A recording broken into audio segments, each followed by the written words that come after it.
Welcome to the RaceGrooves Weekend Show. I hope everybody's doing well. It's going to be a little bit of a shorter episode. I have a family event to attend to, so let's just get right to it.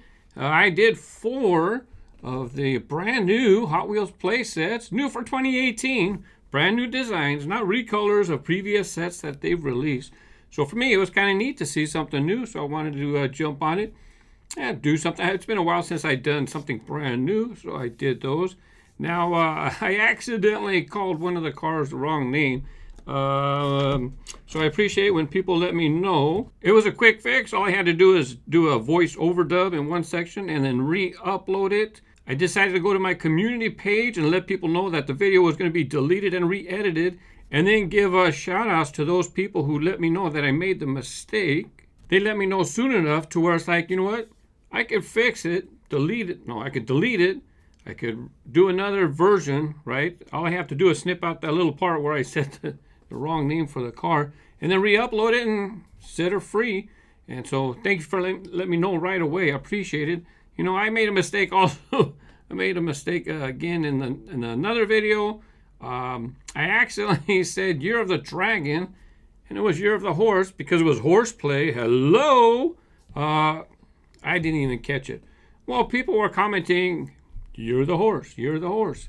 They didn't explain you accidentally said You're the Dragon, it's You're the Horse. To where I would have realized, you know, because, look, I get a lot of comments that are just kind of, they just post things, you know. And so I didn't understand what people were saying. If you were to explain what you were saying. Now, I think JK, I forgot the name. I think he did explain, but it just didn't dawn on me. And by then, it was just too late. It was already, by the time I realized it, it was already the next day. I just let it go. I didn't even realize it until Caliber posted in the RaceGrooves community that I watched your video because anyways. I found out that you accidentally mistook a horse for a dragon. The word on the car means horse, not dragon. And that's when it dawned on me what was going on. So I do read every comment. I do appreciate you guys letting me know. It just wasn't dawning on me. Sorry about that. Now, it was kind of fun too, not only doing the play sets, but I did connect them together. But I brought out a tool. This is called a Pico Dolly, right? The dolly is just this bottom part. This part on top in my hand is an attachment. So this way, you get your camera and you attach it to the top, and then you move this, and you can have the camera at different angles.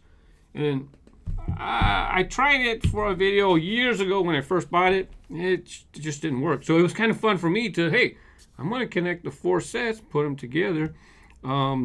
If you think it's something that you can use for your videos, it's in my Amazon, what do they call it? Influencer. It's in my Amazon influencer account.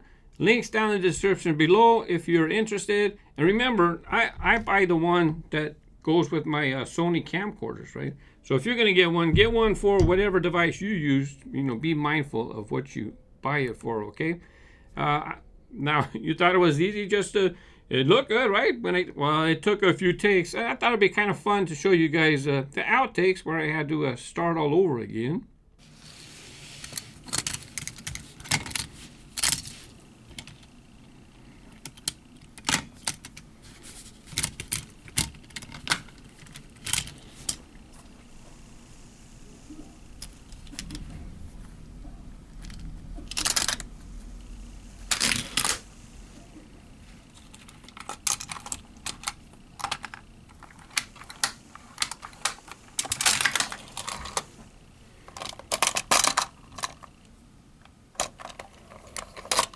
Oh, that's when I found out. You have to move the other car out of the way, otherwise the spiral lands right on the roof. By the way, this red car, this is High Beam. I got it from the Hot Wheels subscription box. It did not come with these play sets. Link is in the description below. Reset.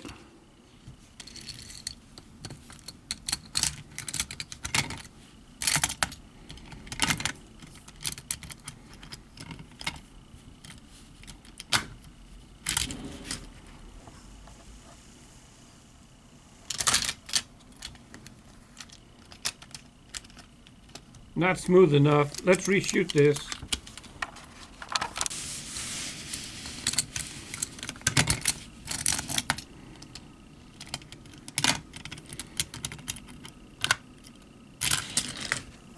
Oh, too far. Again.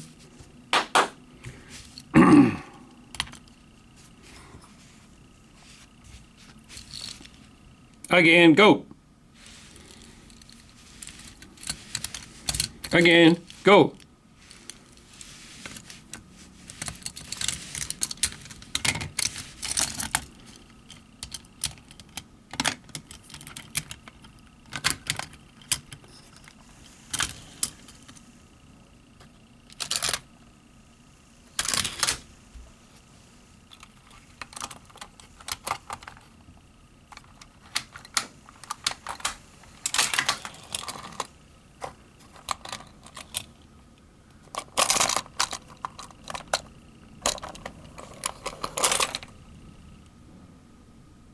That's it. That one's a keeper.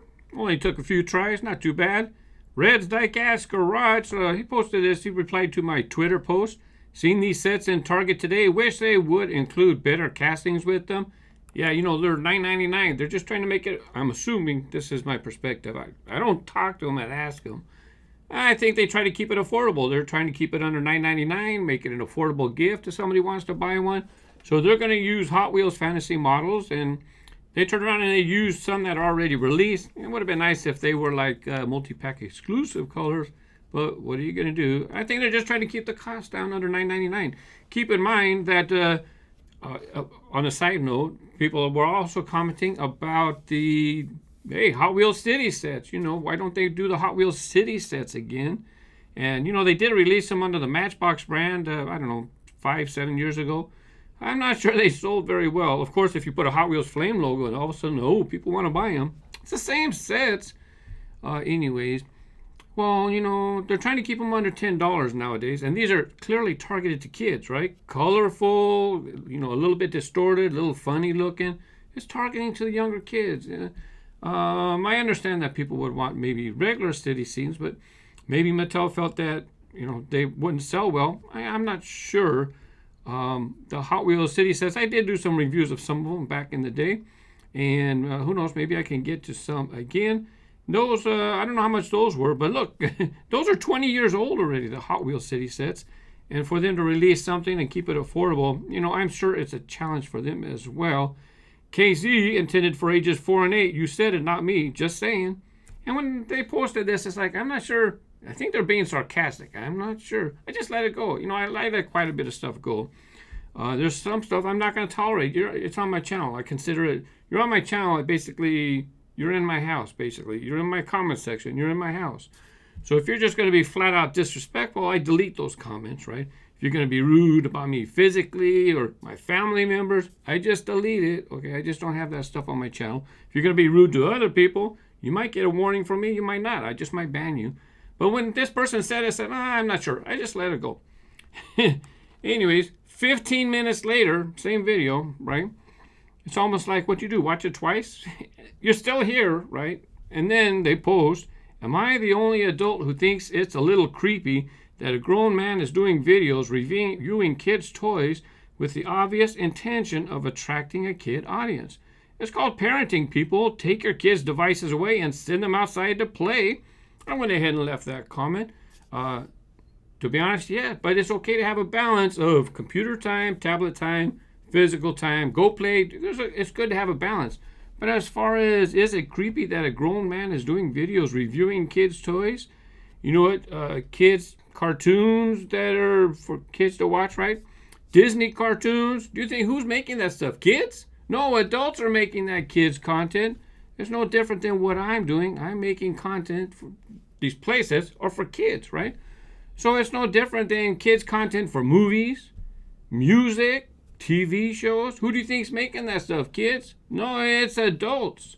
So take that as a little bit of food for thought, would you? Before you make comments like that.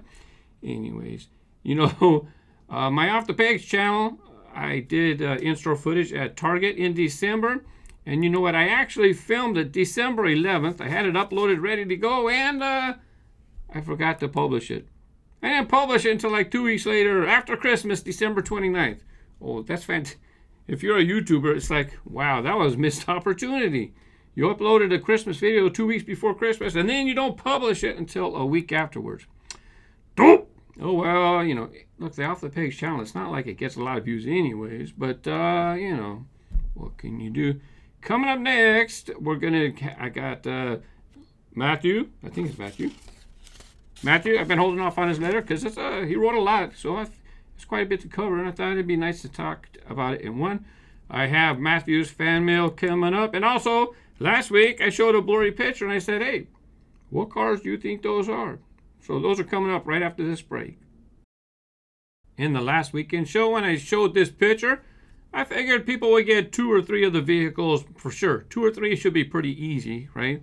And I thought a couple of them would be harder, and it did turn out to be true. Quite a few people, obviously 2 were easy to see. Pizza Planet truck, you can tell that one right away. That was the easiest one. And then with the new Street Wiener, that's pretty easy to recognize right now because it's a new model right now. Maybe in a few years, it might be a little bit harder for people to think, what car is that? But right now, those 2 should have been pretty easy. And the King Racer 007, he gave the best answer soonest. He said, I will guess you have the Pizza Planet truck from Disney Cars. Correct. The Subaru Brat. Correct. The 1987 Toyota pickup truck. Correct. Surf Crate. Correct. Street Wiener. Correct. And Power Panel. No, quite a few people thought it was Power Panel.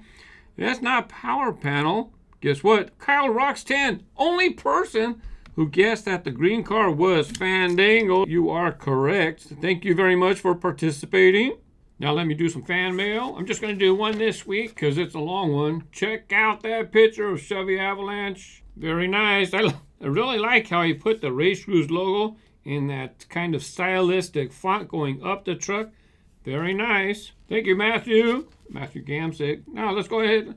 I'm going to pretty much read most of his letters long, but because he covers several points, it's just stuff for you to gain as well. Dear RaceGrooves, my name is Matthew Gamsick, and I have been watching your videos now since the spring of 2011. I have to say, RaceGrooves, you are the best individual when it comes to reviewing various brands of die-cast cars and playsets that go along with the cars. After I have watched your videos that you have uploaded over the past year, I have really gotten into collecting that I have not gotten into before if I had never found your channel. Have fun. Anyway, I really want to thank you for all your hard work that you put into your videos and the content that you bring to the YouTube community. You're welcome. I know that everyone reviews toys in different ways, but you have a way that you review die-cast vehicles that no one else does. I know that you're a one-man show, and I hope that you are able to get help setting up track layouts and such for the future of your channel. You know what? 2 years ago, the channel was doing superb, fantastic. You know, I moved into that new shop over there that was a third of the size of this one. I was even going to hire people to translate the videos to make them available in multiple languages worldwide. That was 2 years ago. After that, YouTube, big dive. Anyways. So hopefully things are picking back up. But see, if I'm organized, then it's not so bad for me to work on getting things set up and things of that nature. Man, it would be fantastic if it picked up so well to where, you know, I could afford to pay somebody to help me over here. Well, for right now, what can I do? Just keep it chugging just by myself. Now, Matthew states that the things that I have really enjoyed on your channel are the unboxing. You do different die-cast cases, whether they are Hot Wheels or Johnny Lightning. It's always interesting to see what are in those cases. And if you get Super Treasure Hunts or not. Yeah, I like doing multiple brands. I'm not just a Hot Wheels channel. I laugh because last week I did a few Tonka videos and someone said, well, you're not doing Hot Wheels no more? Relax, Bubba. I do all sorts of brands, okay? I also like when you review a lot of the older playsets. The one Hot Wheels line of playsets I always liked was the Hot Wheels World playsets. I always liked how these sets came with road plates that connected to other Hot Wheels World playsets. I know that you've done some videos with Hot Wheels World playsets, and I hope that you do some more future reviews on those playsets. Yeah, I do have a playlist for the ones that I have them, but I have a whole bunch more, and I've kind of sneak peeked some of them here. And with me having more space dedicated in the warehouse, I could actually have like a table dedicated to things like that, Hot Wheels World, to where I could make a big Hot Wheels World layout, or maybe other stuff, trains, RC cars, slot cars. I got room. I got plans. Anyway, I thought it would be great for the future of your channel is you could do Throwback Thursday video on Thursdays that would consist of older Hot Wheels playset or Hot Wheels cars to headline.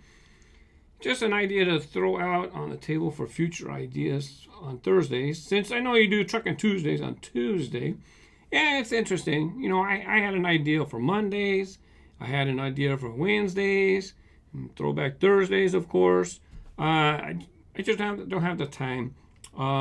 Because collectibles videos do not get enough views to support the channel, right? Everybody knows I've been up front. This is what I do. This is my job. This is my business, right?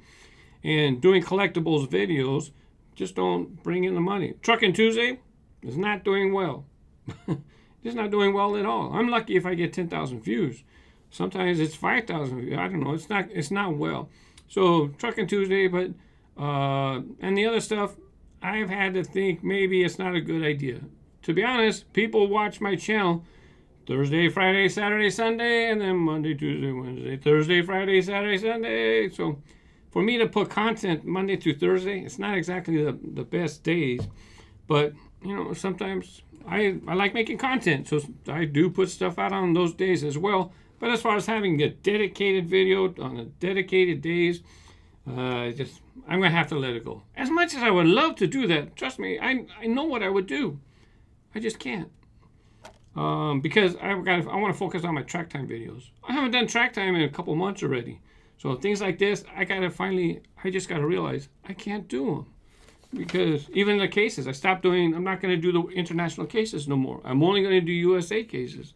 Because doing that extra case takes more time for me to do that case. And people might think, oh, it's just unboxing videos. What's the big deal? Well, because I make a list of the cars that are in the case, right? And then I got to edit it. And there's always questions that come up from the case, right? From the video. I interact with some comments. So it might not just be the unboxing. There's all sorts of other stuff that's time consuming. It takes time away from me from doing other things. So I just like, Throwback Thursday, if someone wants to do Throwback Thursday, someone could do it. I can't do it myself. Anyway, I just want to thank you so much for the content that you present on YouTube. I really like how detailed your videos are, and you are sticking to your own way of presenting material on diecast cars and playsets. I have included a picture that drew of a monster Chevy Avalanche, since I know you drive a Chevy Avalanche, still do. In real life, I have also included a magnet, so he made me a little magnet with my logo. And yes, I'll be glad to autograph it for you, and I have something to autograph that he wants me to send back. Yeah, I can do that. You know, if you guys want me to autograph something, just make sure you send a self-addressed stamped envelope, right? Make it easy for me to stick it in there and send it back. And you know, stickers, you've probably seen them in the picture. When I took a picture of the cars, they were sitting in the background, right? So, you know, I have these little stickers, RaceGrooves stickers, and $2 each. They're really nice. They're vinyl. They're not paper stickers. And $2 each. The address is in the description below. And include a self-addressed stamped envelope, please, okay? So even then, if you want me to autograph something, send $2 for a sticker. I'll give you a sticker. Send something to autograph. I'll stick it back in the envelope, and I'll send it back to you. You know, people have been doing that. I don't talk about it in the show. Let's see. It's not odd for asking. I'm part of the hobby, and if you enjoy having my autograph on something, it's not odd. To me, it's perfectly fine. Take care and have a wonderful holiday season. And he says that because if you're a regular viewer of the weekend show, I've been holding this for a few weeks because it was so detailed, and I wanted to be able to talk about a lot of the stuff that he brought up. So, Matthew, thank you very much for being patient. Thank you very much for the Avalanche picture. Very nicely detailed. I would not be able to do that to myself. Now, of course, I love my Chevy Avalanche, but I also like red, white, and blue. Somebody sent me a little box this week. I almost forgot about this, but I just went to dinner with my wife and then came back to finish this up. Mark, I know you've been looking for these. I only found 3 of the 5, but I'll keep looking. Keep up the great work. Happy New Year, Neil. Thank you, Neil. Man, everybody keeps posting pictures of these patriotic Stars and Stripes, Monster Jam. These are the only 3 samples I have. Thank you very much. When these came in during, what's today? During the week. They came in during this week.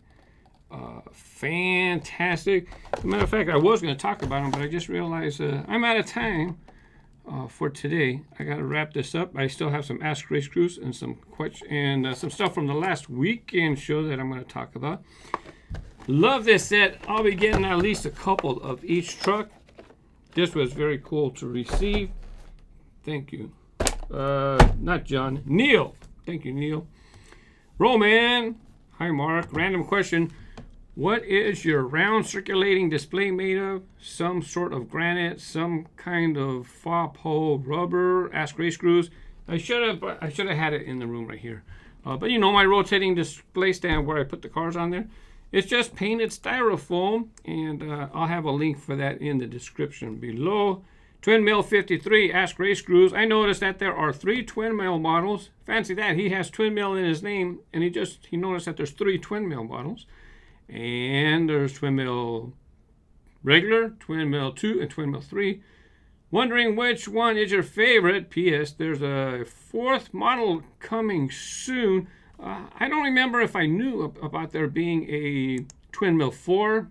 If I did know about it, I forgot about it. But as far as Twinmill 1, 2, 3, look, Twinmill, the original Twinmills from my generation. I was born in the 60s, so when Hot Wheels came out in 68, Twinmill's the man, that's the one. So here's a picture of all 3 of them, and it's 1, 2, 3 in order. You guys probably know, you're collectors. Now this is a reproduction Twinmill. It has red stripe wheels, but it's not an original red line from the late 60s.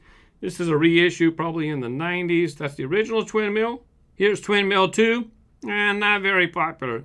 It's been a long time since they've even reissued a recolor for this one. And Twinmill 3, this one came out, I'm going to guess, about 5 years ago. Maybe longer, I'm not sure off the top of my head. But out of these 3 models, I like Twinmill 3. Works the best on the track for me, even though it does kind of have a upward pointing nose a little bit. I really like Twinmill 3. Twinmill 2, not so much.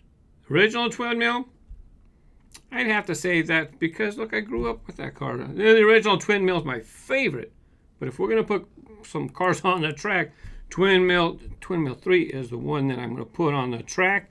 Last week, I gave just a picture of the warehouse, put up some lights. If you're on Patreon, you got it behind the scenes of what's going on with the lighting and in the warehouse. So DCTV commented, the new lighting looks impressive. It's going to be fantastic. It's going to allow me to do stuff. It's not cheap. Look, I spend about $2,800 a month to have this warehouse here. Got to get busy. Got to get some videos made that actually earn my living here on YouTube. And that space is going to enable me to do it. And he appreciated me talking about my opinion of the 50th anniversary. This is it. 50th anniversary of Hot Wheels. I've been there since the beginning, but I haven't been collecting since the beginning. There was a spell in the middle there to where I might have been chasing girls. You know, and then I came back. I got married, now I come back and I'm back with the toy cars. Paul Wooten, as far as displaying your collection, people don't realize it costs a lot of money to buy display cases. Because last week someone said it's a shame I don't have any on display. And it's just because I got to take care of work first before I get stuff on display. But I'm gonna make some display. This is all going to be changed. More than likely, I'm going to lose this blue. I'm going to put it over there. Going to put it to work, and because that's where it's going to be the most effective. And yeah, let's see here. So Paul, he spent over $2,500 in display cases, right? Between Carney cases, and he has nice big glass display cases. He's got all sorts of display cases. And he says, I seen his man cave. Yeah, I was over there in Tennessee, called him up. Or I said, I'm heading to Tennessee. So we rendezvous, got to see his wagons. He loves wagons. That's his favorite model to collect. But he has thousands and thousands of cars. Let's see. He says he could have purchased a lot of die-cast for the money. And so even though it's nice to have display areas, that's not cheap either. Like he says, that's money you could have spent to buy stuff. That being said, it's nice to have things on display. And I hope to have things on display as well here. I might have some here, might have some there. We'll see. I gotta work on the channel first. I got some uphill climbing to do. YouTube has not been kind to my channel over the last couple of years. Some of it's maybe because of things I've tried to do. Who knows? Anyway, thank you for tuning in to another RaceGrooves weekend show. You can use the hashtag #AskRaceGrooves on Instagram, Twitter. I do a search before I do the show to find out. And I even search my comments for #AskRaceGrooves just in case. That hashtag #AskRaceGrooves isn't just to be noticed, okay? When you use the hashtag, it's to have something that I might be able to use to share in the show, okay? Thank you very much. Have a great weekend. And a week after that. Bye-bye.